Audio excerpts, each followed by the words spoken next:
Hey, Hey y'all. how y'all doing? Hey kittens, what's going on?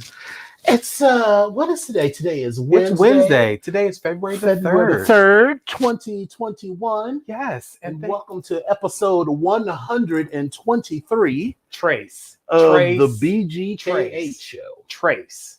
You know, I really was not feeling it today for a minute. You know, I was on verge of calling you and being like, girl, can we just do a remote show? Because I don't really feel like it. But then I was like, you know what? This is my recharge. This is my energy. And I also have to work with myself because I could be one of these bitches that I haven't left the house since Friday. Well, I went out of the house for a hot minute on Saturday to buy a little bit of food, but I've not left the house since then. And, you know, Trey cuts the shovels the snow, so I don't leave the house. And I could be one of those bitches, like, on one hand, the pandemic has been foolishness, but on the other hand, I'm like, well, girl, you not going outside for a week at a time is not necessarily I haven't been that outside. Weird to me. Yeah, I haven't been outside since Sunday. And I don't even feel weird about it. I don't feel bad about it. But it's today, like what to do. Yeah, but today it's like that as well, because I'm actually, you know, doing some work that I told you about last week. Like, I'm doing some work with my participants, and it's like I have like 100 people. I'm sitting so low because this is the fuck spot, so you know. And they done got on my nerves. I don't understand. Listen, I'm gonna go ahead and complain about this. Come on, one more time. I just don't understand. If federal government work, let me not say that. If people, and for example, the federal government workers, always ask about policies and procedures and SOPs when we give you this shit at the beginning of the damn program. Exactly. And or even when you are looking at the program to come into it and you know what the dates are from the beginning. Why do you feel it necessary, unless it is a life-changing emergency of some sort, to say, I can't make it. I can't make it to class today. I can't be in session for something. And I was like, well, I mean, wait a minute. Now, let me be clear. People do have work to do still. No, this is your work training. Your job has sent you to training. Period. But I've been in the government and I know how it is. When you're supposed to be on training, your phone still rings. We get people that complain that they don't know what the expectations are of the program. Their supervisors, the agency coordinators, and everybody else don't know what's to be expected of them. And when we have these sessions where we explain specifically to the participant and to the agency coordinator and the supervisors, this is what will go on. This is what is expected.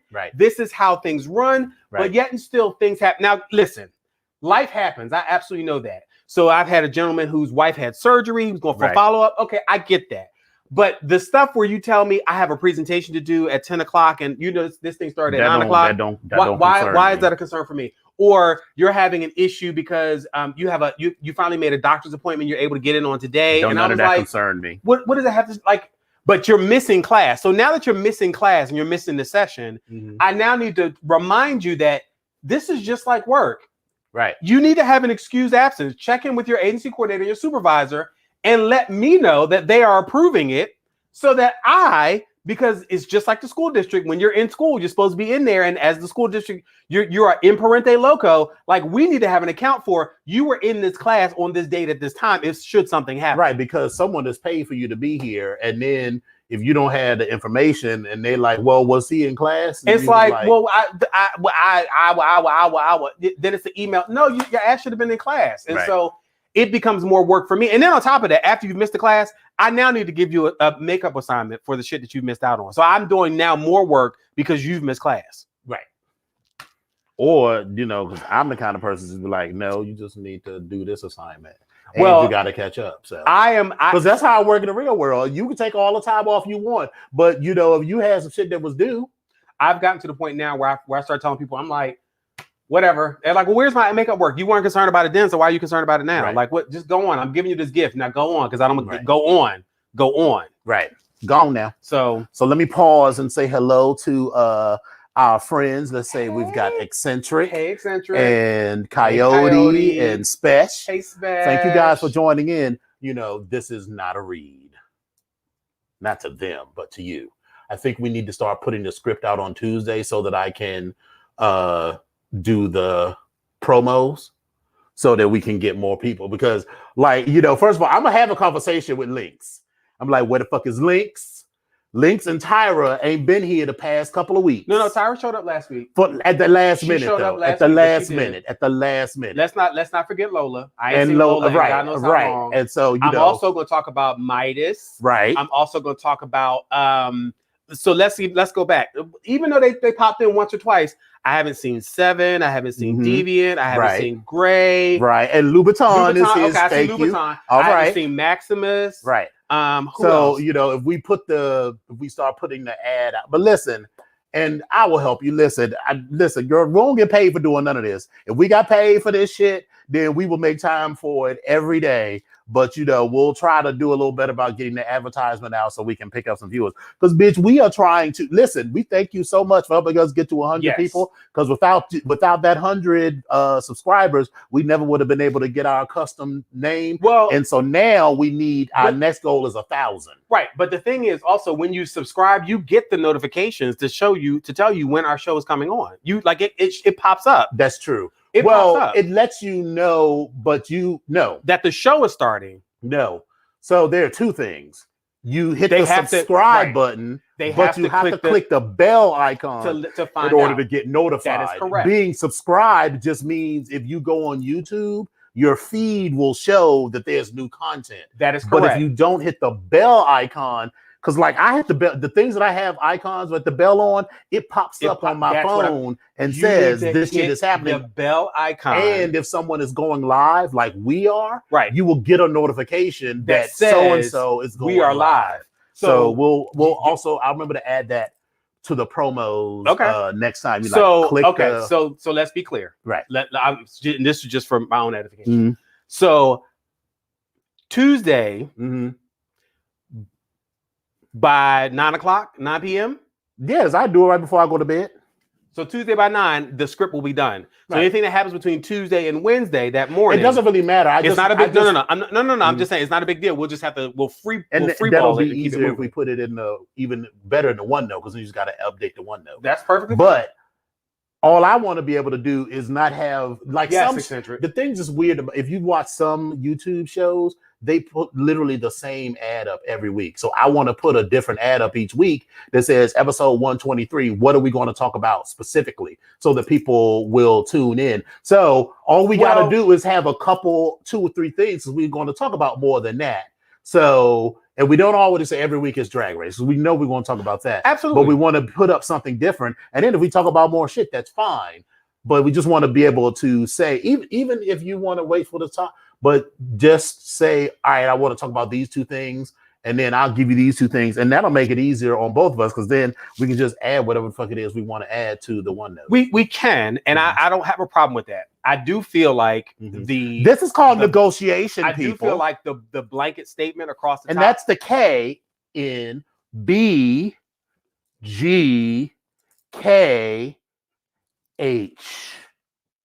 How was negotiation the K? I don't understand. Kink. Well, yes. Okay, yes. I'm sorry, but this is this negotiation. Okay, all right. Okay, yes. Yeah. But again, I feel like even our blanket statement is enough to get people to look at. Now, I do believe that there are some new people, but it's not going to. That is correct. They're like, oh, they're going to talk about drag race and politics and whatever. But a blanket statement, not the one that we have. We don't necessarily have a blanket statement at this particular point, but creating a blanket statement would actually create the brand for us. But we don't necessarily. I think doing every single show and what it's going to be talking about, that does require at least 24 hours notice to get that information. Because I just put together 2 or 3 sentences. It's not like I'm not. I don't care about that. I don't particularly think it's necessary. Well, but I also think that once people have tuned in, they know that we will talk about anything that falls into the B, the G, the K, or the H part, which is pretty much everything. Yes. But that's just my new subscribers. That is true. And that's part of the YouTube game. The YouTube game is constantly getting new subscribers. So you can't rely on that. You can't just rely on the people who always watch. Now, yes, when we get to 100,000 subscribers, then we can put out the shit because we got like a constant pool, but we still in the hump phase. We're not on the hump. We at the bottom of the hill. We're not at the hump. We Yes. have made progress. We are at the we are the two tiny little ants that have just approached this mountain, and we get ready to get our feelers together. We put this chalk on our hands. Right. We get ready to start pushing. That's what we're doing the stretches. We just trying to stretch and get everything motivated. I'm going to answer that question in a second, Coyote. So but yes, finish what you were saying. But I was just saying. Program. I'm just saying that we can still stay with the blanket statement, which is like kind of our either our tagline or with our logo and that information. But I don't care either way. We can go with the information per each scene, or we can stay with the tagline. I'm fine with it. Okay. Either way, we'll talk about that later. We probably should have had that whole conversation later. Well, I mean, but this is what this is family. This is our family. This is what we do. This is how we have this conversation. So what else were you talking about? No, that was it. That was it. I was done. When we were doing, I had this problem, and I've talked about this before.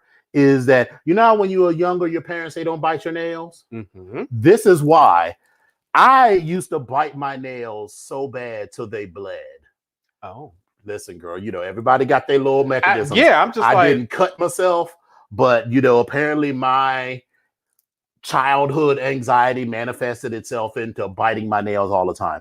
To the point now where if this is the end of my nail actually starts back. The nail bed starts back almost a 1/4 inch. And so there's constantly dirt under my fingernails. Gotcha. Like I could clean my fingernails, and like an hour from now, it will look like I never cleaned my fucking fingernails. Oils, dirt. Yeah, because just scratching or whatever. And so I always have dirt and shit under my nails. So when we was doing the show last week, I was like, God damn, my nails are filthy. And then I was realizing I hadn't been to get a mani-pedi in a year because like when this shit first started, I was like, I haven't been to the barbershop in it'll be a year in March. Asks about you all the time. I know I need to call him. And I might start going back now, but you're not missing nothing because he's still talking about the same. I know the same shit. I'm not gonna go back until because he was always coughing and shit when we was in there. So well, not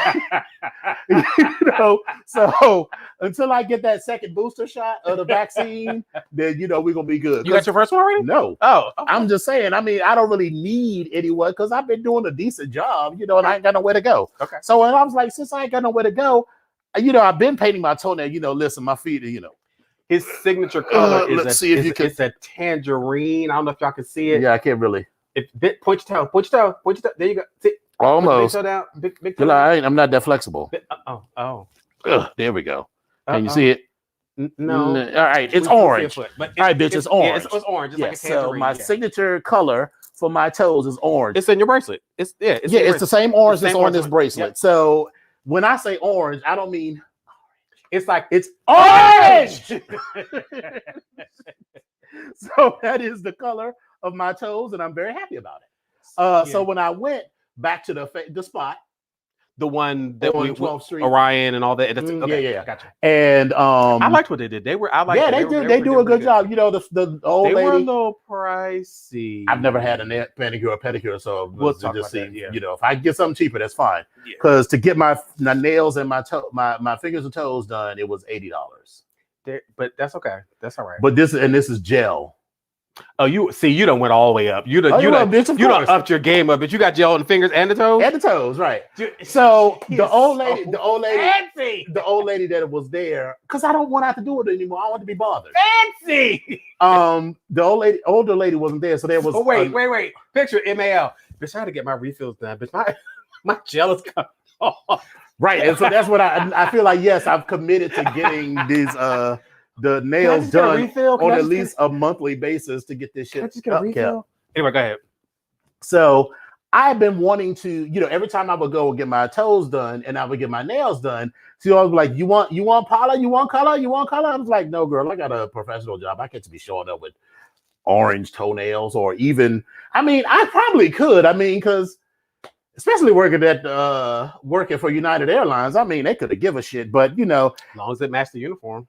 Well, I didn't. But then again, it didn't necessarily. Yeah. Right. But so am I still on it? No, you're good. I didn't really bother with it, but then I was like, girl, it doesn't matter. So when I went in, I showed because I'm very copious note taker. So I showed him the picture so they don't fuck around. Because one time they fucked around and gave me the wrong color, and it wasn't bright enough. It was orange. And what do I want? Orange.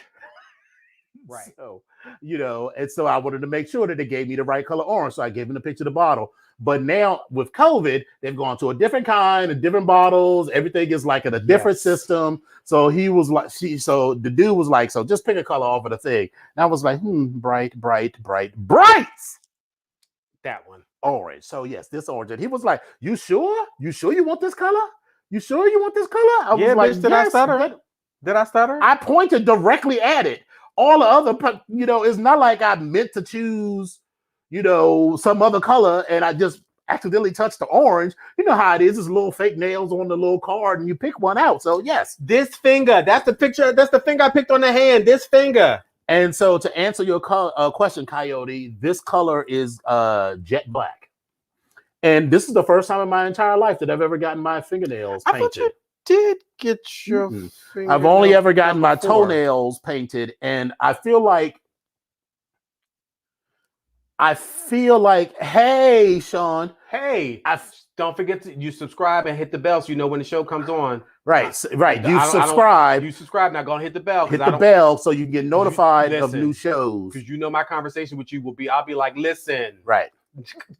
But anyway, go ahead. Right. So I've never gotten a color on my nails before. I feel like I've never even gotten clear. I thought we went on a cruise. I thought you had color. We went on the cruise, but I didn't get color. I didn't get color. Okay. If anything, I got clear polish, but I didn't really feel like I got that. But I always get them buffed, so they're always shiny. But this is definitely the first time I've ever had color on my nails. So like every time I'm typing, I feel like LaRonda. It's okay. I got right. I got three. It's okay. I got 3 people on hold, but no, keep going. Tell me. And then so you like, okay, so how you spell your last name? Okay, J-O-N-E. Wait. You said E-S. Okay. Enter. Okay. Very good. Okay. So it's like I'm constantly like looking at my nails. I'm like, this is color on these nails. So yeah. So we'll see how I feel about keeping it up. The guy who did the manicure and pedicure had jokes though. It's so funny. He did your mani and your pedi. It's so funny because every time I go, I never get a guy that does my feet or my hands. Never. Well, the only other time I've only ever had men do my feet and my nails when I've been like in a gay manicure shop. So like when I went to if we ever get to Dallas, there is Dallas wasn't necessarily on my list. No, House and Ever. I've heard of a couple events, so I might go. I went and the first thing I did when I landed Bristol, my Bristol was like, okay, let's go get our nails done. And I was like, okay. So we went to this little gay nail salon, they give you the champagne. That's the difference for me. I'm here for between ever going to like, just nice, lovely Korean people who do the nails here and like the gay manicure shop. Because the gay manicure shop, the first thing they do is give you a mimosa. The very first thing. When you walk in the door, you are getting a mimosa. So the only time I've ever had a man do my nails is at the gay manicure shop. And the one in Dallas got a little handsy. Oh. It's like, they do the leg massage, and that was like, it just felt good. So I wasn't even really paying attention. It's like rubbing. And then I was like, this bitch is well above my knee at this point. I am a proper young lady. You will not go above this knee. He was cute, so I let it keep going. But he was exactly like I don't wear underwear neither. So I was like, well, if this is what we're going to do. Like this is what just listen, Sharon. Right. Stone, that's all. Right. This is happening. This is happening. So, but the manicurist whose name was Henry, his name ain't really Henry. Oh. Okay. I mean, his name theoretically could be Henry, but I feel like that's the American name that he gave because he got tired of hoes mispronouncing his name. But I'm one of those people that pride myself. Just tell me your name. Bitch, if you say your name. Like I work with this Greek woman whose name was Athanasia Manzurani. And people used to call her Anastasia and all other kinds of shit. I have a woman, one of the agency coordinators that I work with. Her last name is Matsuranas. Yeah. Her first name is Vasilike. Yeah, and you'd be like, okay, Vasilike Manzurani, okay. Yeah. But white people particularly, they'll be ruining it. They're like, and she's always like, call me Vas. I'm like, right. So anyway, so Henry is doing my feet. And then so he goes in with the cheese grater. He was like, "Oh, it's snowing!" And I'm like, "See, Henry got jokes. Henry but you ain't got you ain't gotta. You could have just let it go. But all right, so we're gonna let it slide, Henry, because you was nice. I'm a venture back over because I think I was literally having that same conversation with myself about adding color to the toenails. As I'm getting older, and I don't know what it is. I'm realizing that like I don't have any issues with my nails and things like that. But as I'm getting older, they're starting to turn color. They're starting to get a little darker. I don't know what that is. And so I'm like, I don't know about that. So I think I'm gonna have to start putting some polish on it or something. But we'll see how that goes. Yeah, the toes have always just been like my little hidden thing. It used to be a hidden thing, but then like over the past couple of years, like I'm like I would go out to in public. It's one thing to wear polish on your toes, like we was on the cruise with that little kid. It was like your toes look nice. But they would look better if they were pink. And I was like, go on, little boy.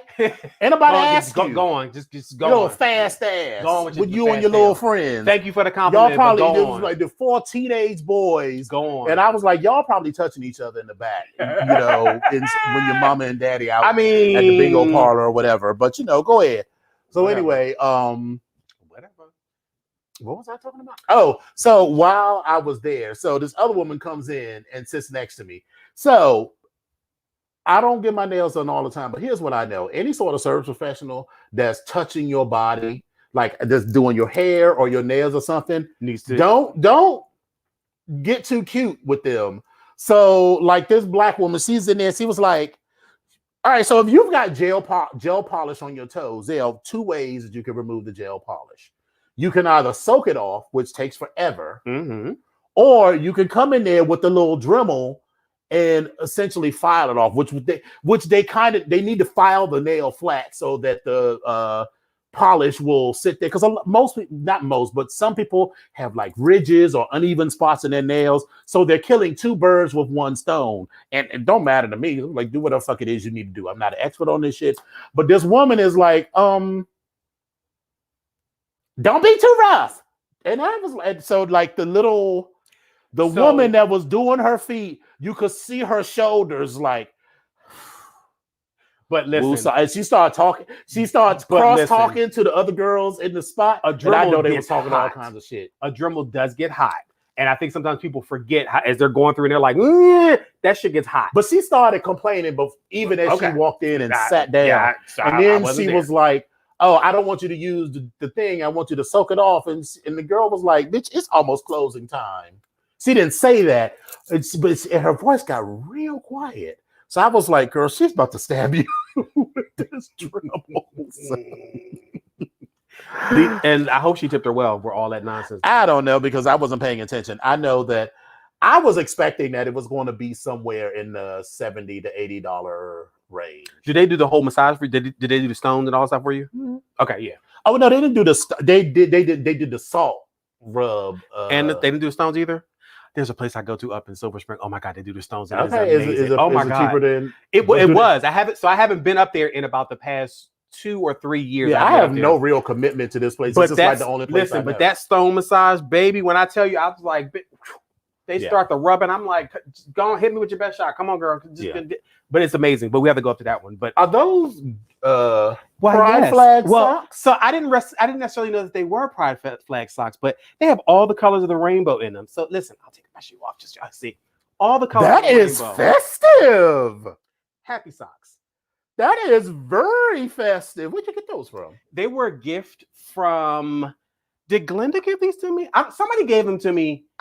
I think I went to some leather event, and I think I won. It was in I know what it was. I think was it the Leatherman of Color, or it was something up in the Playhouse in Baltimore, and they were giving out gifts at one particular. No, you know what that was? When Master Mary had that tea for us. That's what it was. Yes. So I love the socks, and I was like, okay, cool, excellent. Special's gonna take us to his spot when we come to Atlanta. I'm here for it. I'm here for it.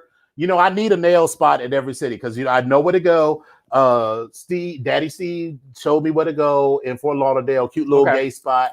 To get my nails done with cute little Latin boy. I've never been to a gay spot to get my nails done. Really? Yeah. No, they've always been. There's always been some Asian men and women, and just they always do a great job. Yeah, no, but I'm just. It's just another experience going because again, the music is just different. It's just a conversation that they have. Because listen, this dude in Fort Lauderdale was feeling me.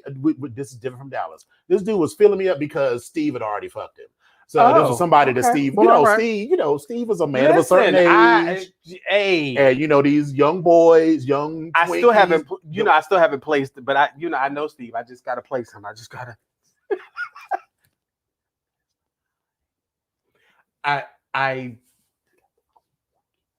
Yes, no. When I say listen, I know exactly who you're talking about. What I'm saying is, I remember. You know how you go through your memory banks. You're like, I remember you. Mm-hmm. You just have to figure out where you remember them from. I know what he is. Beyond. Onyx. That's what I'm saying. I remember him beyond before Onyx. When you were young. I don't remember. I don't necessarily think that was it. But that's what I'm saying. I just try to. I still haven't placed it yet. We either know some of the same people, which is not impossible. But I just have to. It'll be one of those things where it hit me like a lightning bolt, like bat. Oh, now I remember. Exactly. It's like, okay, great. But that's where. But anyway. Yeah. So I look forward to finding the spot in Atlanta. Yes. Me and Volt went to get our nails did in one of the spots in New York City. But the spots in New York City where you get a mani and pedi for $10. It was decent. It wasn't a bad mani and pedi, but that's a motherfucking sweatshop in there. They get these girls to come in right off of the boat. I mean, and then they're also trying to figure out the new way. I mean, the way they're learning. They're experimenting on you. Yeah. So anyway, so what we got to talk about today? So listen, as right now we talk about Drag Race, we get on that stuff, but let's talk about some of the other articles in this before we get to everything else. So first of all, I'm gonna make the announcement that this is February and this is technically Black History Month. Yes. But the one thing I didn't want to announce was I didn't want to announce it like that because again, I celebrate Black History Month every single day I wake up. Exactly. Everything that we do, there's a B. Again, the B stands for the Black. So it is not a slight at or a swipe against Black History Month, but I'm not going to sit here and make this pronunciation or this announcement that this is the time we have to do all this. No. This should be every single day. And so but I'm going to acknowledge that this is the time frame that we're in, but I'm not necessarily trying to do anything special and make it a bigger thing than what it actually is, because it should be every single day. Boom. And that's just how I feel. Totally. But in that same vein, there are some people that are legendary in the community that are a part of the Black experience, the Black diaspora. These are Black people, and we lost a hero. We lost a legend. Yes. Late last month. Cicely Tyson passed, which I'm not sure if everybody knew. I'm sure you have heard, but she was probably everybody's grandmother, aunt, great grandmother. She was in every single story. She's a phenomenal actress. Yes. She was a model. She was married to Miles Davis. She has won 2 Emmys and a Tony. She's been acting for over 60 something years. She was like Cicely Tyson was that girl. And at 96, yes, she is the same age as my grandmother. At 96, she looks amazing the last time I saw her. So, and she's so humble. She has all these accolades. She's gotten, she's talked to kings and queens and even presidents, and they've all acknowledged her. Barack Obama as well as Bill Clinton both acknowledged her passing as well. But one of the things that she said, and I found this in this one particular article on AP News about her, she was saying that she's actually never won an Oscar, but she actually has an honorary Oscar that she got at some particular point in time in 2018. But the one thing that she said when she got that Oscar was, she says, I came from lowly status. I grew up in an area that was called the slums at that time in New York City, which is where she's from. And she's from Caribbean descent, as well as several other people. But she said at that time, I still cannot imagine that I've met with presidents, kings, queens. How did I get here? I marvel at it. For me, that exemplified how humble she still is to this day to be doing everything that she was doing. And she even won her Tony back in 2013. Mhm. And so that was what, literally 8 years ago? Yeah. So she was like almost 90 years old and she, won her Tony. So it's like amazing. So I Yes. shout out to Cicely Tyson's loved ones, families. It's a loss and we're going to miss her. And so Definitely. I just want to take this time to acknowledge that. And so that's where we are. In other news, I find this a part of the petty but not petty file. I found it hilarious. Mike Pence, our former vice president. Y'all former vice president, because I ain't vote for her. Well, I didn't vote for him either. So I'll go ahead and claim that. Y'all former vice president, meaning all those that voted for him.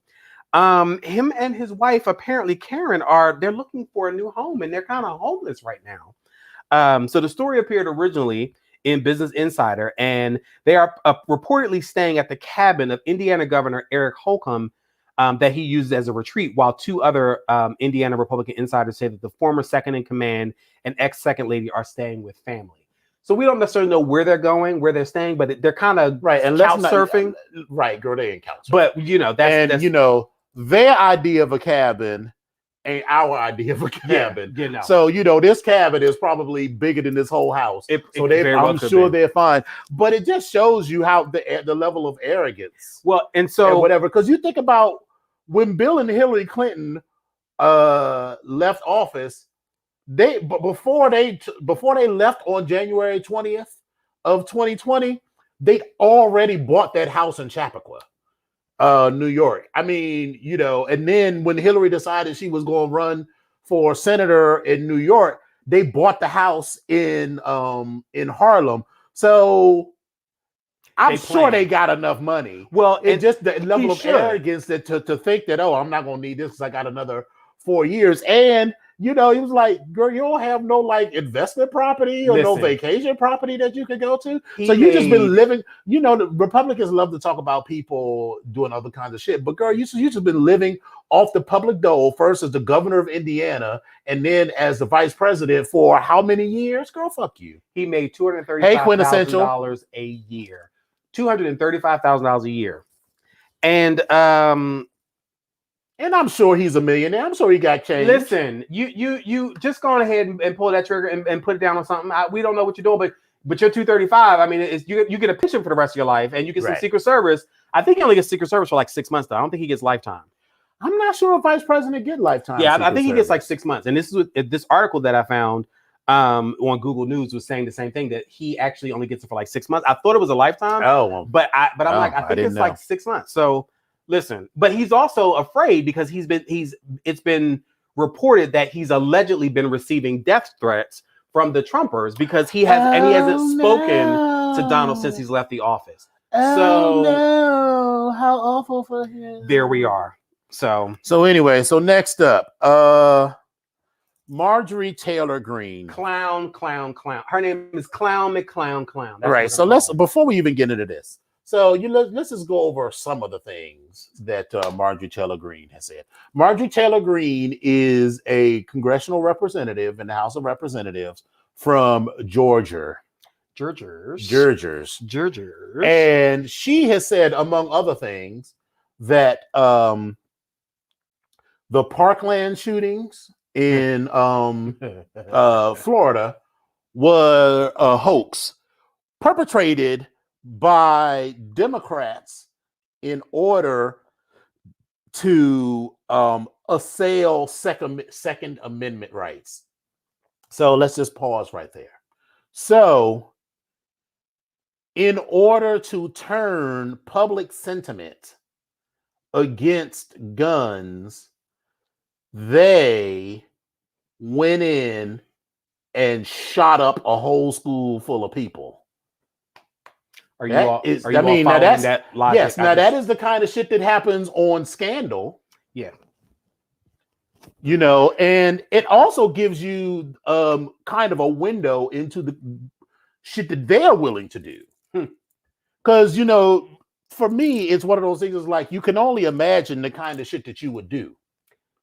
Like it would never even occur to me to think that even my worst enemy would be like, oh yeah, he purposely made up this situation. He purposely went in and killed up a ton of people, you know, so that this country would get into this debate about voting rights or gun rights. She also said that the Jews, because the Jews have been a conspiracy theory for the past 500 or 600 years. Because they say the Jews and the gays run Hollywood as well. Right. So I'm just saying. In this one, the Jews allegedly have all them wildfires that they have in California.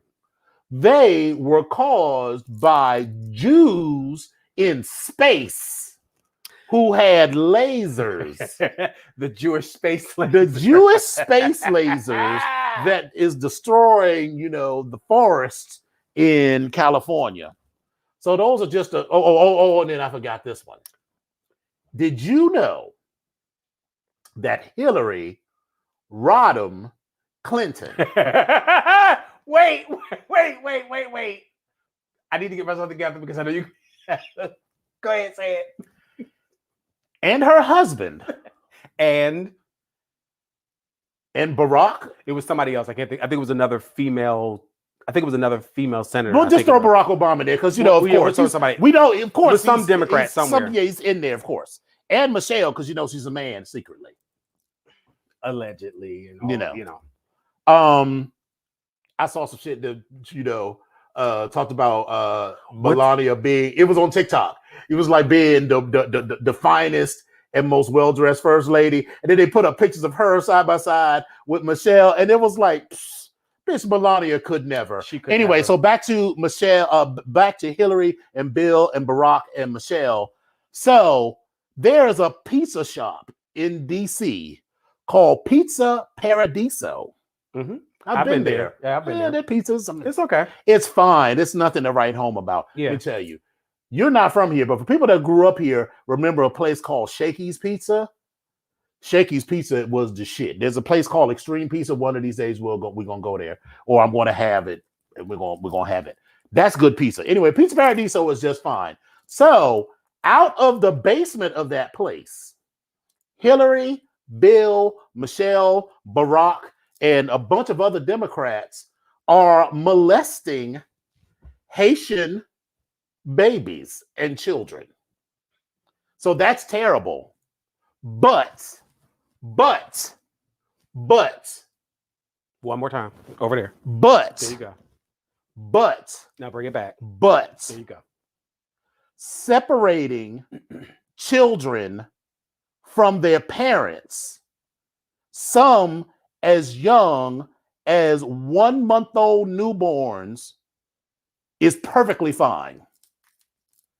But you forgot about the part about the drinking blood. It's called it's called Flebelzebel. Yeah, I didn't know about the drinking the blood. Yeah, it's called. I just heard about the molestation part. Louboutin. If you. I'm sorry, Comet Pizza, not Pizza Paradiso. Well, maybe it's two separate ones because Comet Pizza is up on. He said he was in Cleveland Park, but I was sure there was something about I was sure there was something about Pizza Paradiso. Comet Pizza made it on diners and drive-ins with what's his name, with the Guy Fieri. He was on there. That's near American. Mm-hmm.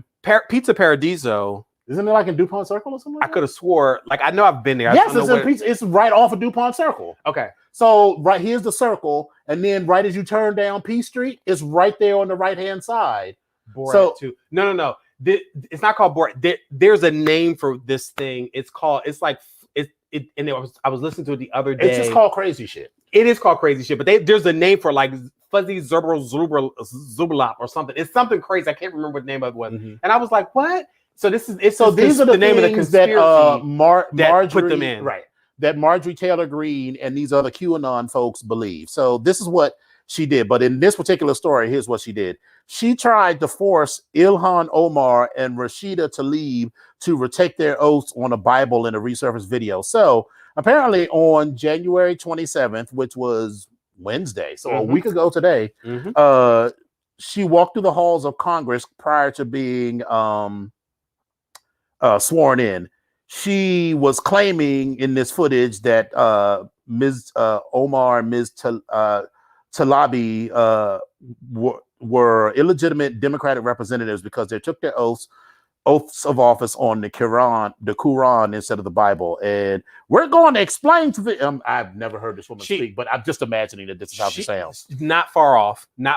We're going to explain about how you can't swear in on the Quran. We're going to have the Bible and ask them if they were swearing on the Bible. I think that's important. But the other thing was she wasn't saying Quran. She was saying Quran.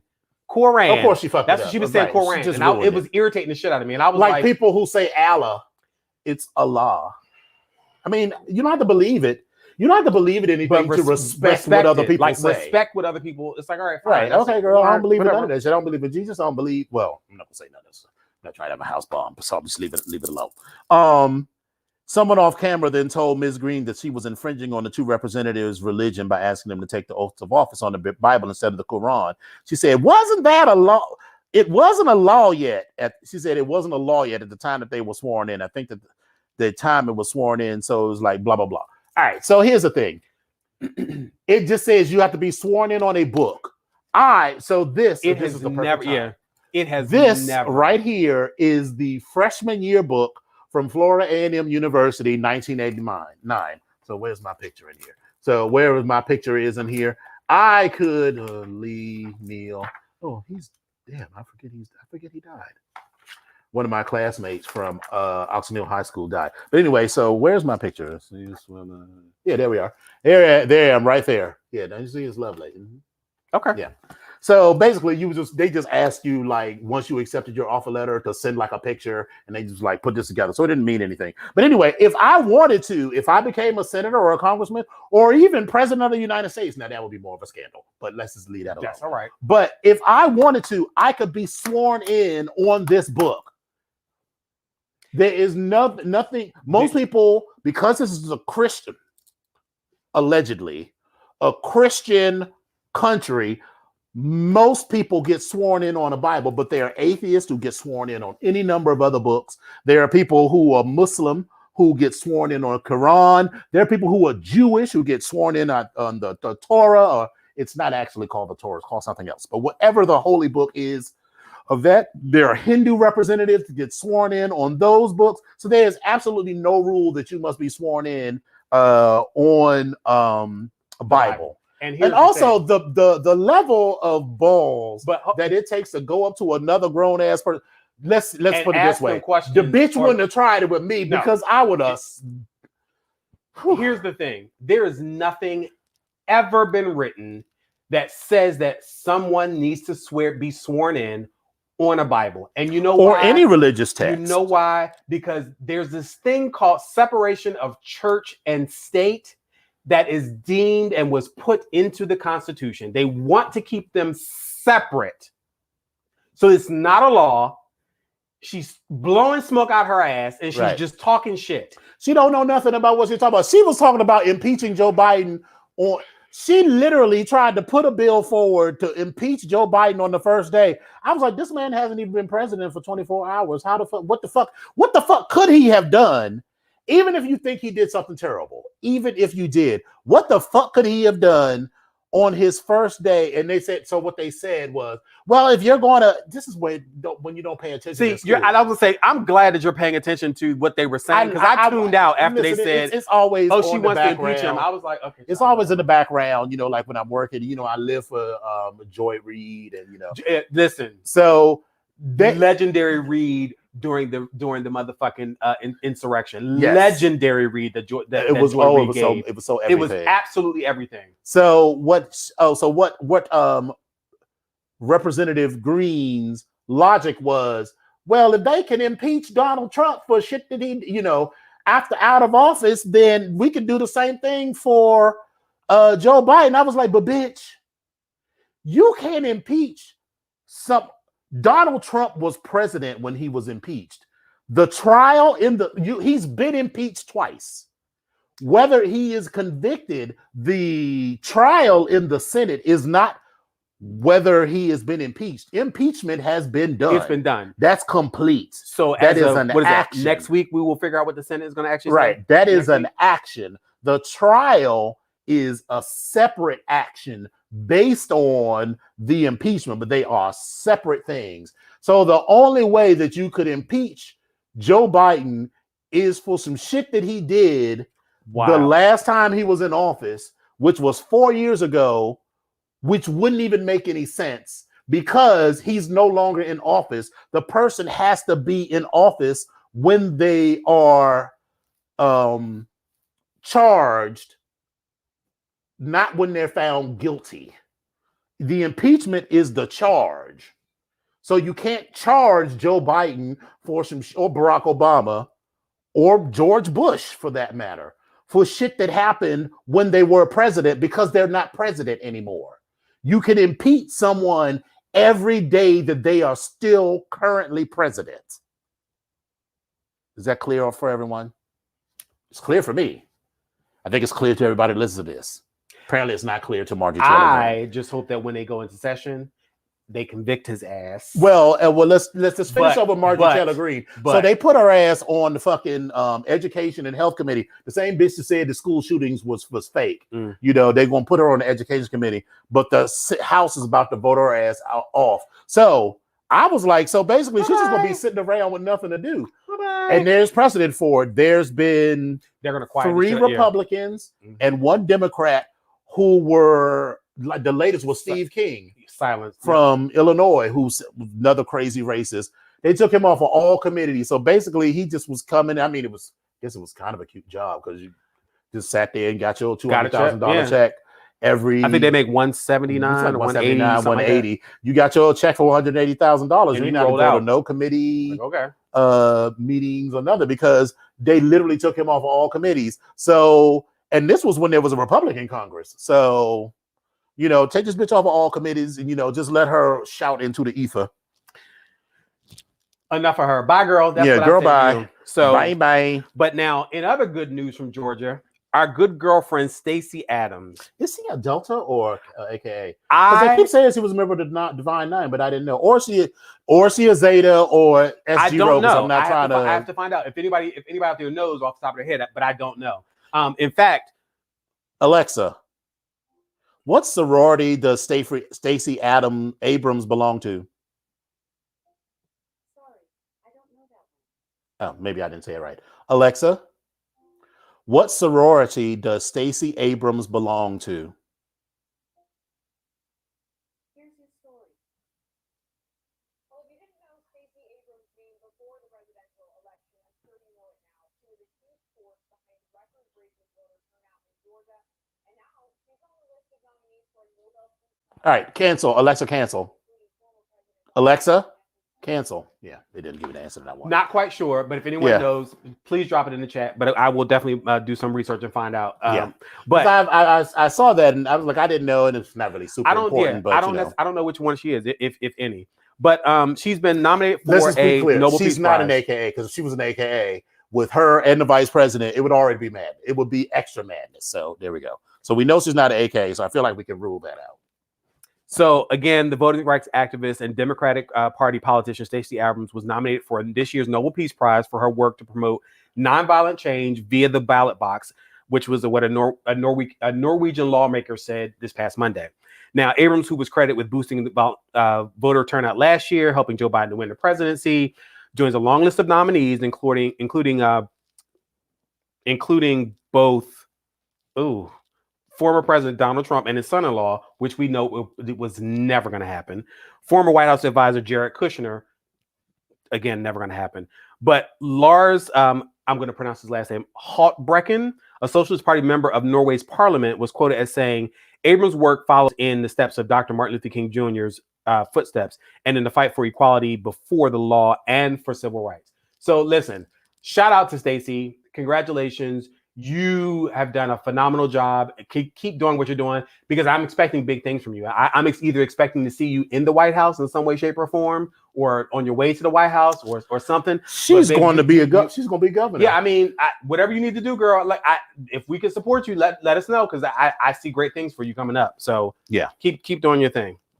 And also not so happy news. Those of you that were I guess 70s fans kids or 80s babies or whatever, but if you were fans of the show show Saved by the Bell, Dustin Diamond, who played Screech, died. He was 44 and he died of cancer. The show came on in the 90s, and there was a statement that was made by Diamond's representative less than 2 weeks ago, saying that he had been undergoing chemotherapy treatments, and he was hospitalized early that month so apparently she's in January.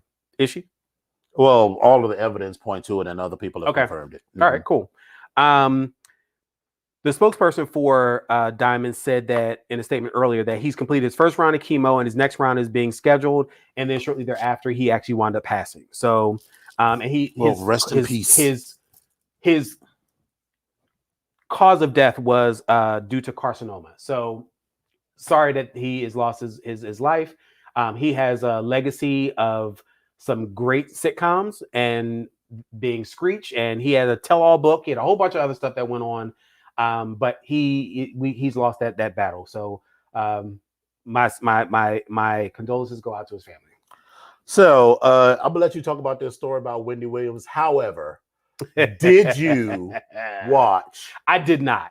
Oh my goodness. So let me tell you what I did not. I didn't watch Wendy, and I didn't watch the special afterwards. I didn't watch Wendy or the special, and I didn't watch the Salt and Pepper thing. I didn't watch the Salt and Pepper. Yeah, I got a tape, but I haven't watched it yet. Okay. I gotta be in the mind frame to get it, because Wendy she drains my energy for some reason. Like, I love the mess, but she drains me. Wendy the person drains me. Yeah, it's like the movie was actually pretty good. Well, by like Lifetime, True Life biopic standards. It was better than the Aaliyah one, right? I mean, that's a very low bar. I mean, she produced that. It is well, of course, she would do a little better with her own life story. Now, the woman, listen, I don't want to shade Wendy's physique, but she's, built rather boxy.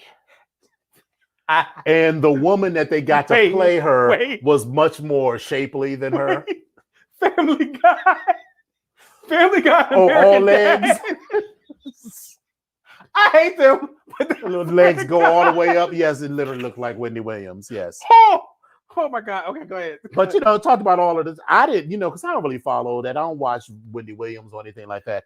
But I was like, girl, she was a real cokehead. She wasn't just like dabbling. I mean, she was a coke, and she used to. So again, the street is because in the little after special. So my friend Henry popped up in the after special, and I was like, "Bitch, what are you on?" I was like, "Bitch, what?" He was telling me this shit a long time ago, and I was like, because I wasn't in New York. I didn't really know where she was. I didn't really know who she was until she came to Philadelphia. And when she came to Philadelphia, I started paying more attention to her, even though I wasn't in Philadelphia at the time. But it was like I started paying attention to her, and I was like, she has a lot of mess. She has a lot of shit going on. So then I started remembering the shit that Henry used to say to me, because they worked together at VH1 and part of MTV and all this other stuff, and then also BLS and everywhere. And I was like, damn. But word on the street is Wendy used to get it in, like with the cocaine.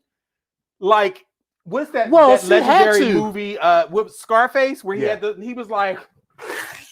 Well, she had to, because for a period of 6 months to a year, she was working for both radio stations in Baltimore and New York City. So every day she would leave her job in New York City, and we've driven from New York City to Baltimore. So imagine doing that every fucking day. That's 4 hours with traffic. Right. That's a lot. That's a lot. And if there's no traffic, if you run into traffic, it's foolishness. And hopefully she would have done, you would think that she would have done some sort of satellite radio, something or whatever. I don't know if that was No, capable girl, that at wasn't particular even point in time. wasn't even possible. She, But at least according to the show, she was literally driving back and forth, yeah, and they would show her stopped on one of the rest stops, and she would snort cocaine to keep she going. would- And yeah. that after show with her, it was like really her. Apparently, she has this thing with her leg where she got a wear the thing on her legs, and she was, oh gosh, ooh, without makeup. Wendy, she was that was word on the street that she was getting it in. But anyway, so here's the story. So All right, so the Wendy Williams story. So she spilled her Lifetime documentary. She spilled major tea in her documentary called "What a Mess." Okay, so I'm gonna give her that. So one of the things she talked about did, because was, I was expecting that it was going to be some bullshit. It was going to be like, oh, Wendy loved it, and she talked about it in the show that she loves. It was how ironic is that she talks about everybody else's life, but then when her life was falling apart, she wanted privacy. listen. So one of the big doses of tea that she spilled was this whole thing about her and Big, or Christopher Wallace. So here's the thing. She said Big was one of the rappers that was never scared to come see me. We had a real cool relationship. That's what she said. She said they had one day after they did an interview, she said he asked her out. And she was like, I said, yeah, I was thinking about Big. I wasn't thinking about him in a romantic way. She said, I mean, he was a nice guy, but definitely not my type. But I was still very single and, a young girl. I was out here doing it. That's what she said. Okay, so she apparently wanted to go out and be seen with him because she was thinking about her career the entire time. Yeah. So what she said was, let's go to the Shark Bar. So they went over to the Shark Bar, which was a soul food place, and it was the in spot at that particular point in time. So on the way out afterwards, she decided to hold his hand, and she thought about this strategically to get her placed into sort of news periodical or in the public eye, and it was right because people would have come. It would have helped people come on made people come on the show. Right, made it easier for her to book. It was made her like the and she literally said it was the best thing for her business ever. Like she was wanting to, like that's what she wanted to do. She was all about getting her stuff together. Like a lot of these people, like with Lil' Kim and all these other women. She wasn't an unattractive woman back in the day. But speaking of Lil' Kim, so she said that the date ended in nothing that night. Okay, well, see, here's the thing. Wendy's had a lot of beef with a lot of people. We already know about the Whitney beef. She also had a beef with Lil' Kim as well. Right. So apparently her and Lil' Kim was going back and forth for years. And Kim had surgery over the years, but Wendy made a comment about her surgery. Well, Lil' Kim, being the hood rat that she was, Lil' Kim said, stop hating on me because you sucked Big's dick and he didn't want nothing to do with you after that. Now, didn't she just say that she was out here doing it because she was young? She said they didn't do nothing that night when she went out with Biggie. So you figure it out. You put 2 and 2 together. You come up with 22, or you come up with 4. I don't know what you come up with, but I personally, I'm gonna go ahead and believe what Lil' Kim said, because I'm gonna just put the time frame back in the 90s. She's still allegedly doing her thing. Let me tell you, so who else she at least according to her. But hold on, because that's in here too. She apparently with Method Man slept with Method Man. And Method Man's wife came out swinging because she was like, first of all, she was like, this is a lie. That didn't happen. And what she said was, she said, I've for years, I've kept my silence while Wendy Williams launched constant verbal attacks against my husband, myself, and our family. She said she also claimed that the tale was obviously an attempt to increase her ratings for her sad biopic, her struggling TV show, and her burnt out career. The reason why she's had such a problem with her is she said the Method Man's wife has said the family's done battles with Williams in the past, notably after she revealed Method Man's wife's cancer diagnosis on air without permission in 2006. Listen, well, it's not that goes along with her being messy, like her whole brand. Messy, like but she's just apparently, messy. I think it was Rakim of Eric B and Rakim, who, by the way, is Yeah, well, apparently she fucked him. And they fucked around for a little bit. Rakim got her to. This is when he wasn't quite as famous or wherever he was in his career. But he rented a car. She rented a car for him that he kept longer than he should have. And then when they broke up, she found out she was pregnant, so she had an abortion. Wendy.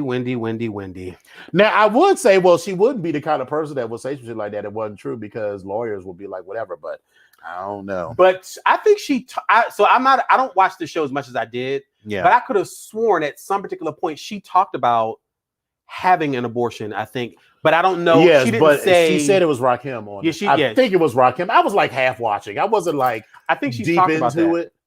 And so, yeah. But I think the way she, if I remember correctly, I think the way she spent it was she was still in a haze from her her drug battle, whatever. But I can't She remember. said it like that. She said Yeah, she I went don't- out to the party. She hung out. Well, no, with him not at a saying show. that's what, but I'm saying in that time period. That's what I'm talking Yeah. about. So yeah, it was just a lot. But listen, Wendy is Wendy, And then she talked about apparently that when is a she, mess. passed out in the Statue of Liberty thing, and all of that, and the shit with her husband, and I gotta watch it because I just gotta imagine. Listen, I am not. Good question, Coyote. Is she stopped? Right. Here's the thing. I am not condoning a man who cheats on his wife, but just based on what we see of her on TV, Wendy Williams is a lot. She is. A lot. So while the dissolution of their marriage probably was fomented by Kevin Hunter's, cheating, she probably wasn't a peach to live with all the time. But the funny thing is, I think Wendy would have even been fine with him cheating. But if when it had that been baby, public, with the baby, yeah, that it was the was linchpin for definitely her. the baby. The linchpin Because for and her. everybody knew about it. Yep. Because it made her, because she used to always talk about her husband, who was a producer, and Kevin. And then, like, when those rumors started, she was like, no, girl, but listen, you bitches are just jealous. They were telling her he was the worst even before any of this shit started happening. Mm-hmm. But she wasn't listening. It's like, okay. Good dick. Right. And I think old boy from P Valley played her husband. Oh, Big Al. Big Al. I think that was Big Al. Hey, Big Al. Mm-hmm. All right, so Jeff Bezos is apparently stepping down as Amazon CEO. When I grow up, he said on Tuesday that he stepped down as the chief executive at Amazon. He'll transition to the role of executive chairman in the third quarter of this year, which starts July the 1st. Andy Jassy, the chief executive office of Amazon Web Service, will take over as CEO. It says in a memo to employees, Bezos said the transition will give him the time and energy needed to focus on the Day One Fund, the Bezos Earth Fund, Blue Origin, the Washington Post, and his other passions.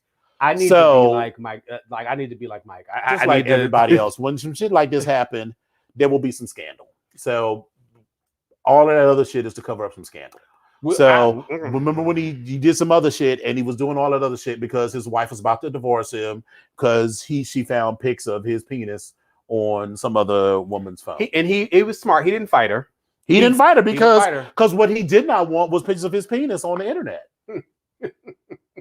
Because let me tell you, that bitch. Do you know what he said? You know what he said? Let me be clear. If you shut your mouth, you will walk away with $23 billion. Let me be clear. Do you know how much money I have in my bank account? Do you give a fuck? Do you think I give a fuck about somebody seeing my dick? Listen.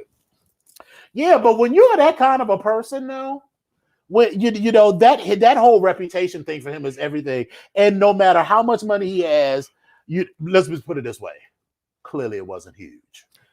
And I mean, it probably was just an average penis.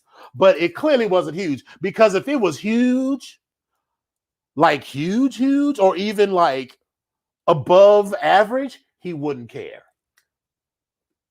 How many zeros are in my bank account? Right. But his wife was a smart one, because she was like, oh, girl, listen, she would have checked it. She's like, oh, let me make sure there's numbers in here. How many zeros is that? 3, 6, 9 zeros? Yeah, so we good. So this never happened. Yeah, I mean, so yeah, but I think there's some scandal behind that, because I don't really see any good reason. I mean, he make it sound like he's stepping down as Amazon CEO, can do whatever. Amazon is the most successful country on the planet. He ain't. I mean, he isn't even. It really is a country by this point. It is clear. He isn't even his own country right now. He isn't even Alexis Carrington Colby, Dexter.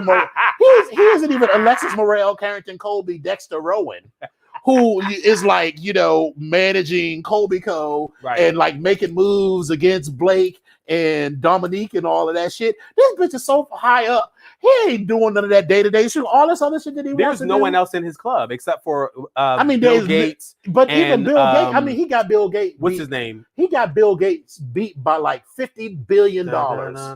What's his name? The not Bill Gates, the other guy, Warren Buffett.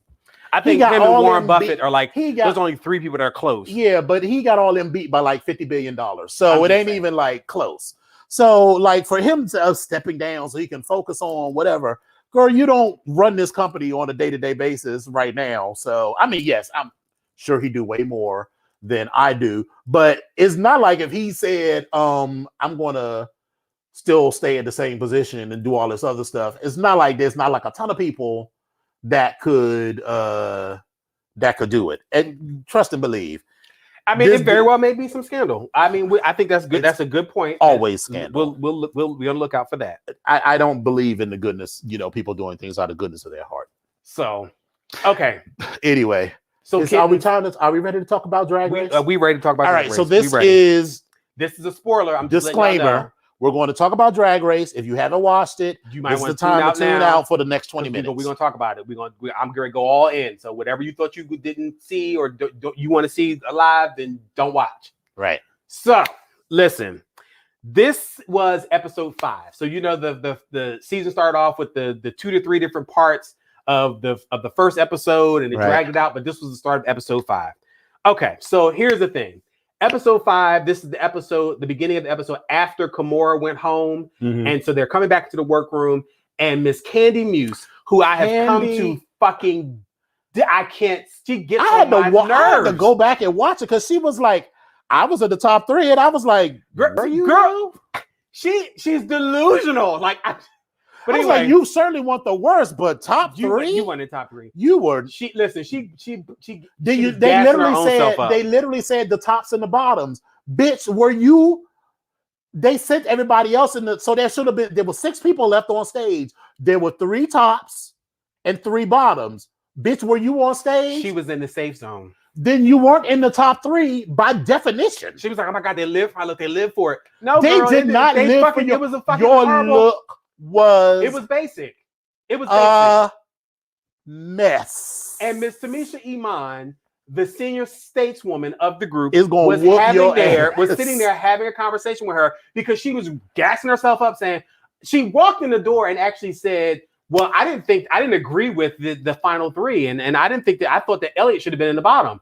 So And why are keep you coming jumping for on Elliot? First It's of not all, they, it's her. But that's true. That's true. She's the only person that's coming for Elliot. Elliot does sort of like a horse in the face. But here's the thing. That's beside the point. But here's the thing. Elliot with last The week, look her looks were good. That cape look was Like, it was that good. white. It was everything. It was good, and it was a cow print. It was like a pink cow print. It was like pink cow studding, like my Yes. girl Miss Monique Hart, brown cow studding. Mm-hmm. But anyway, so Candy was like, basically, I thought that you should have been Exactly. At the bottom. Had the nerve. She would say she was at the top of that lopsided wig. Right. She literally looked was- like Abby. Oh my God, thank you, Abby. Yes, Abby. you know. yes. You know what it was giving. It was giving. Well, just turn the wigs around. Just turn it Gina. around, turn it to the back. That's what she gave. But anyway, Candy's ass was going through all this other shit, and Right. Miss Tamisha was trying to tell her, like she was trying to give her some words of advice, Right. but she had also gotten on her nerves, and I know that look on her face. I know it was very. It was very apparent. She was like, no, because she said, well, my biggest competition here is Simone, and Tamisha was like, well, no, girl, we're all still here. You've only seen 2 or 3 like rounds. We're all your competition. Like First of all, you there's have other really no need to competition say here, that sort of thing, and it really isn't. especially this early in the game. It's still too many hoes there. And the biggest competition in this whole thing is yourself. Right. You are your own biggest Right. competition. Until it's down to like 6 people, everybody is still your biggest competition. Because then once you get down to the 6, it really is starting to be dividing by hairs and who is literally better than the other. Like you said, until you get to that part, girl, if you get eliminated, it's because of something you did, not because someone did something better. Kimura got eliminated, not because everybody else was better than her, but because she sucked all on her own. Yes, indeed. Even though she looked well. Listen, her dress was beautiful. Let me be Yes. clear. Her dress The look was stunning. her face is a Her little. face was, I told you from the chin down, from the nose down, she's a little mannish to me, but that's just my own personal Right. opinion. She's doing her something paint that I seems can't do. very Cakey. right. It looked like you It's could not soft. it looked like you could scrape a thick layer of it off Yes. like fondant. So, but anyway, but whatever. Anyway, So so anyway, there we go. So Lopsided wig and everything. yeah, Mhm. so Tamisha was basically trying to give her some truth, and then Tamisha even said to her, she said something to the effect of, I can't remember what she said, but Tamisha was like, I'm going to hold you to that. I want you to remember that. I can't remember what she said at this particular moment. But anyway, basically, Tamisha was trying to give her some truth and was trying to sit there and make her just think about what the hell she was saying. Mm-hmm. Okay, so now let's jump right into it. There was a mini challenge, which was the Baby Got Back challenge. And if you go on to the next one, this was what the mini challenge was. It was the Baby Got Back challenge. So, all right. So listen, I'm still trying to figure this out. Get this to work right. So the Baby Got Back challenge, they wanted all the contestants to jump up. Hey, Fire, I see you're in here. The Baby Got Back challenge, it required them to dress up like a baby and let their inner child come through. Mm-hmm. Well, as you can see at the top, these are all the contestants. They all had their baby looks on. And right here in the center of the picture at the bottom was the winner. It was Miss Lala Ree, because she came out and she actually did a few little things. Mm-hmm. I didn't necessarily, this challenge to me was that seems silly and dumb. But she's the one that caught my attention. Yeah. I don't know if it was because of editing Can I or whatever. Just pause to say I didn't necessarily feel Lala Ree's look at first, but ever since then, her face. We're going to talk about that. We're going to get there. Okay, sorry. Okay, so because of that, what happened was Miss Lala Ree, she won a $2,500 gift card to fiercequeens.com. I need to go on here myself and see about some shit because I know some people that might want some stuff. Mm-hmm. But the maxi challenge that they had was going to be the bag ball. Okay, so here's the thing. There were 3 different categories for the bag ball. Mm-hmm. The bag ball had you had to create 3 different looks. Pause to say you have done a fabulous job on this PowerPoint, Miss Thing. I mean, listen. All right, so back focus. to keep going. Okay. So. But let's be clear. The PowerPoint presentation and the whole the template was put together by Dominion. So let me be clear. Girl, that was just pictures in there. That's just putting that picture in the corner. But that's all we put together the thing. But so here we go. Mm-hmm. So we're both bad bitches. Okay. The 3 looks. Exactly, Abby. You want to give all these criticisms, you can't take nothing. But anyway, I'm coming back. I'm focused. The 3 looks were a mixed bag, which was a pun. So, and then also you had a money bags look. What, RuPaul with a pun? I would have never thought about it. Go figure. And then the last one was a high fashion look. So you had to use all these bags they put out there in the middle of the workroom, and they all piled on them, took their bags, and these are the things that they came out with. Okay, so look, these are looks of all the contestants, and I'm going to go ahead and show the up and up. This is for the mixed bag look, which is doing a pun. The crash dummy I thought was cute. Yes. Miss Lala Ree came out as a bag of bones, but Simone came out with this like black Barbie kind of fun bags type of homage to Diana Ross type of thing, and then she popped them and her bosoms went down. I thought that was a phenomenal look. She looked incredible. I like Lala Ree's look for something else. It wasn't quite done right. It wasn't. It said it looked bag of bones because she said bag of bones. Right. But if it was going to be bag of bones, it should have been a whole lot more bones. And the bones should have been coming up out of the bag as opposed to being placed on her. Right. And it should have been like she should have even had a bone painted on her face. Right. To be a part of the look. But like it should have been in her hair. I mean, if you was going to do it, so you could have taken it a lot further. This next page shows some other looks as well. So this was actually another mixed bag look. You see Utica as well as Rosé, and then also Got Mick. Got Mick's look was fucking amazing. She was a body bag, and she came out as a body bag. And so basically what you're seeing is her coat was a clear bag, and then her whole body was like a body that was laid out on a table, and it was open, and it looked like an autopsy. The autopsy, the what am I saying? The corpse body was spread open. So it was amazing. So I thought that was a great look.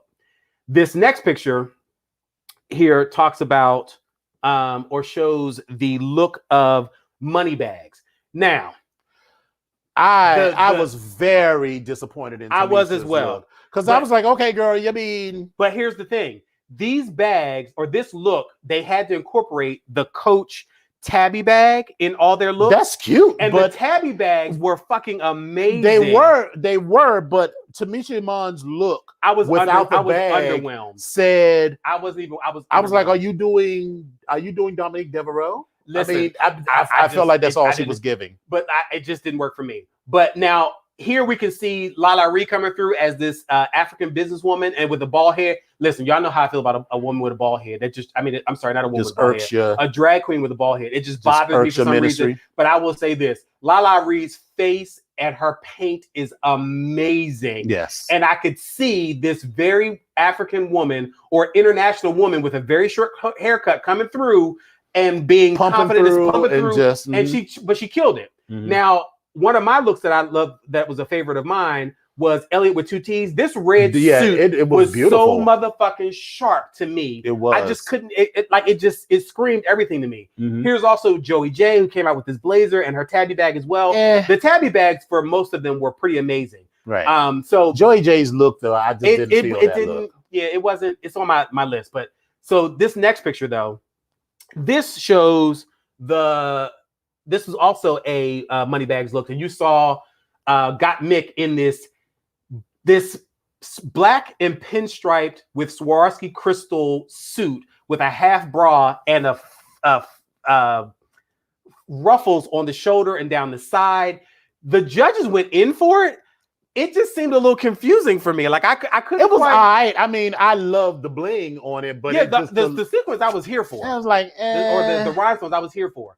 But I will also tell you that Olivia Lux came through with a very smart looking cape. But now, who you can't see or who you should see in the bottom of here, Miss Motherfucking Simone came through with this hot pink number. The color was amazing on her. Yes. And one of my other favorite looks was Miss Tina Burner with this houndstooth look. That houndstooth look was amazing. The outline, the shape, everything. It was amazing to me. So that amazing. So these were all their money bag looks. So this next look shows for the money bags. Is this money bag? No, this is the rich money. This is Boss Bitch. This is Boss Bitch. Yeah. So this Boss Bitch look, Joey J had this outfit on that was and for the Boss Bitch look, you had to incorporate the bag. Right. But no, that was the money bags look, I think it was. No, the last look had to incorporate the bags. I'm sorry. Because this is the last look. You're saying the Coach bag, or you're talking about the actual bags? Look. All the looks. I'm sorry. Yes, you're right. I'm Right. sorry. So this look right here was incorporating the bags, and this was your Boss Bitch, the third look of the evening. Joey J's look I actually thought was actually pretty hot. I liked the way it looked, and and I thought it was cute, but they gave him grief because he didn't sew.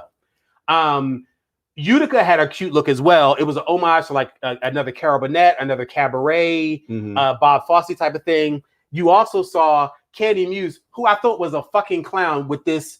You have a money rolled blunt and you have a money wig on. It didn't work for me. It could, but it wasn't. It for someone to talk.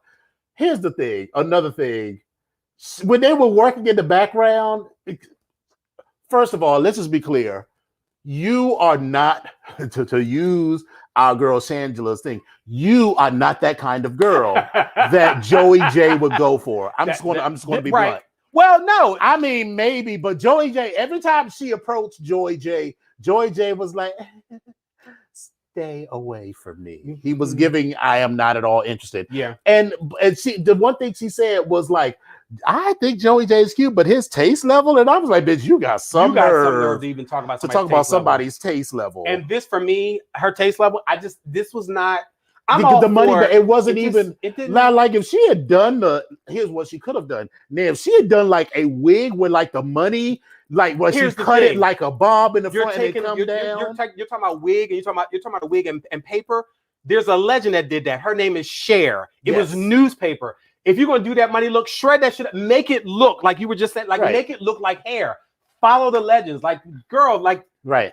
Let's go to Lala Reed's look. So here's the thing. First of all, bitch, cut the bag open. Yeah, like it was a literally doubled the number. I saw where she was going with it, and I thought I could have even got on board with it, and it could have also like she could have cut the handles off and made like a necklace out of the handles, and then it was done other stuff. And she was walking down I was like, bitch, even if you don't know how to sew, it don't take a whole lot to do a little loop stitch to sew the bag onto the fucking outfit, and the shit could have.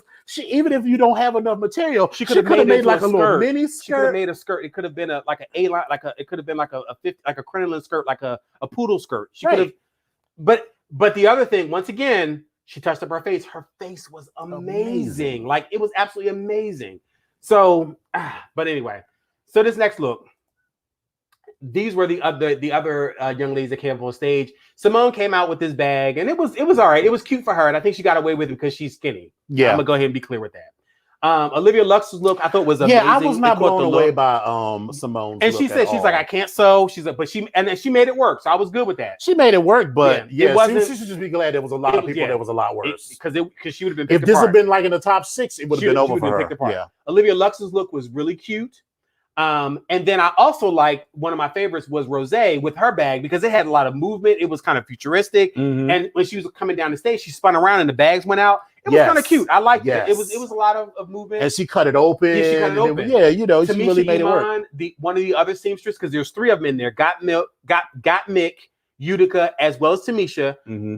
I thought she did a lot of stuff with this, but when they got to the end, they were talking about editing. Like Anna Wintour always says, if you think you're done, take one thing off and then take one more thing off. Right. Because with her, it was like that. All the fanny packs, the necklace, take that off. Like it just, and it wasn't classy. It was now it was constructed. It was constructed beautifully, but it didn't look classy. But it didn't look like it just didn't. So all right, next. This next slide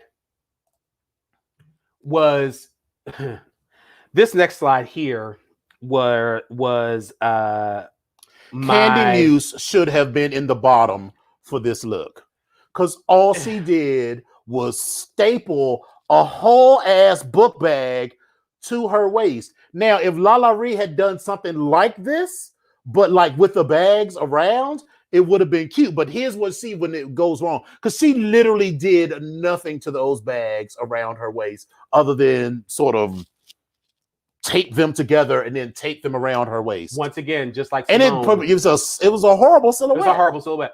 Much like Simone, if there were fewer people, you would have been out the door, because that's a fucked up look.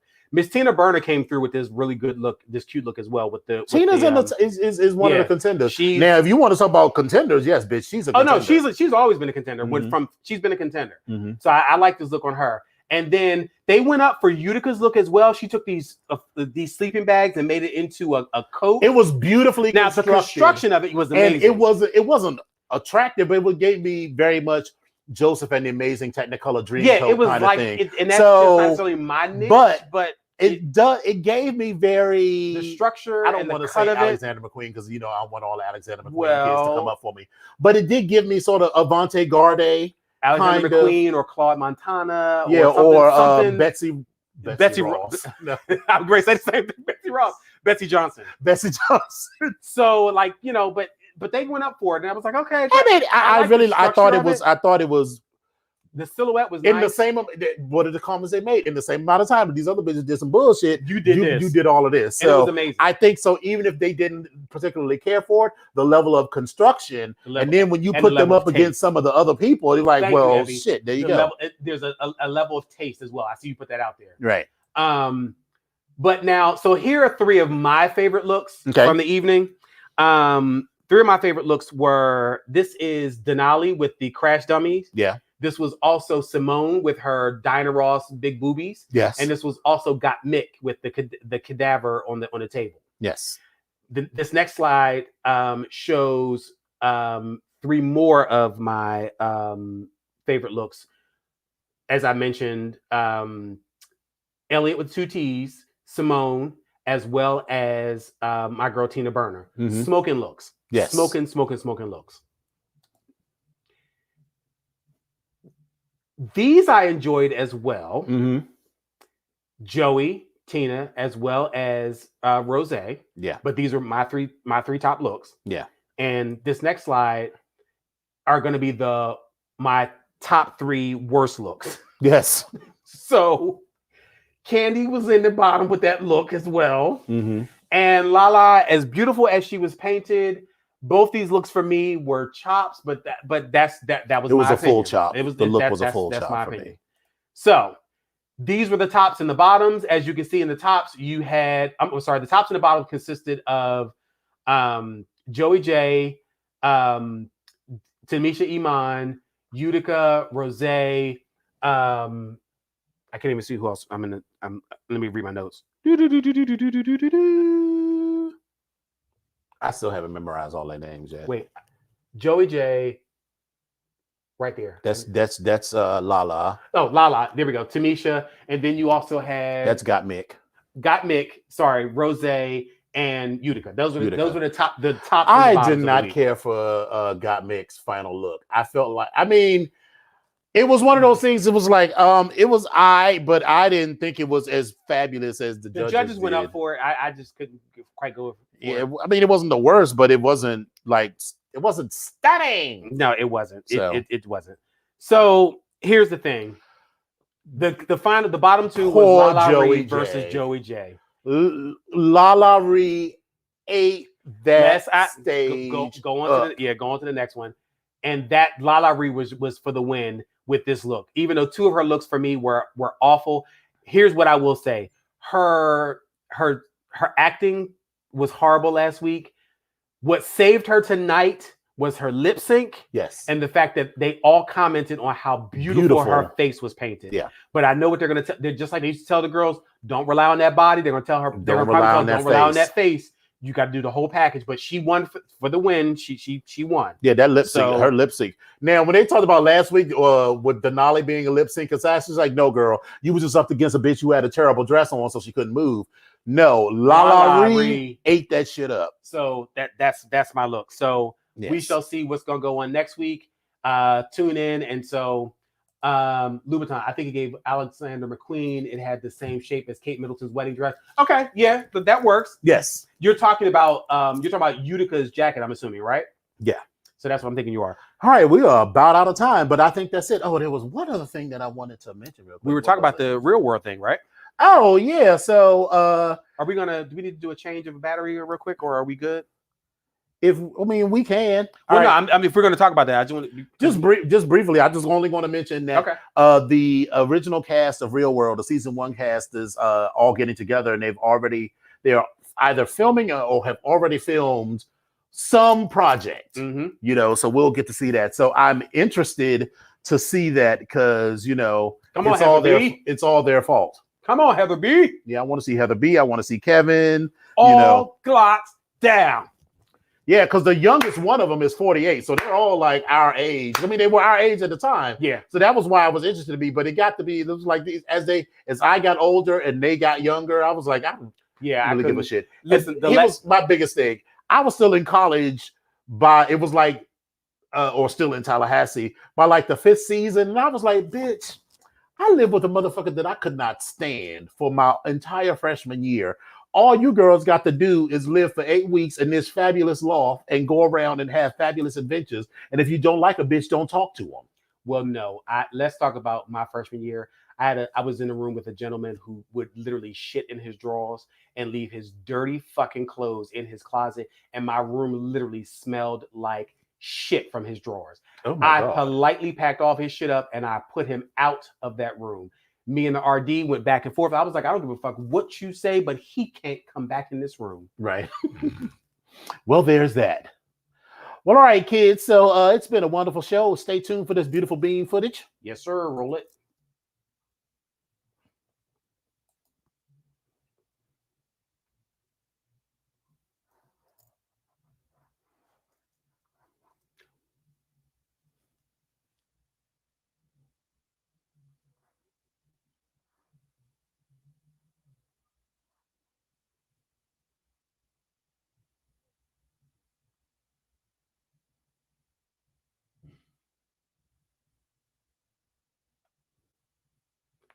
Let's not even talk about Tammy Roman because I still do not fuck with Tammy Roman to this day over what she did to David. She said that she was raped, quote unquote, but the shit was right there on camera. She was laughing and everything.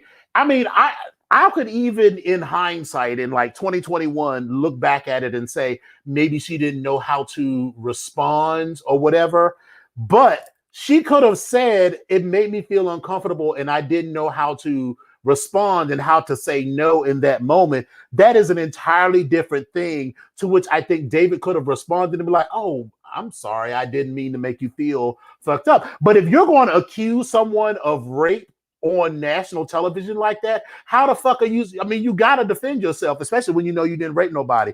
And then, Beth compared to a rapist. And then remember, old girl with the frizz that just like, David, this is why me and you could never really have dated because you're a homosexual.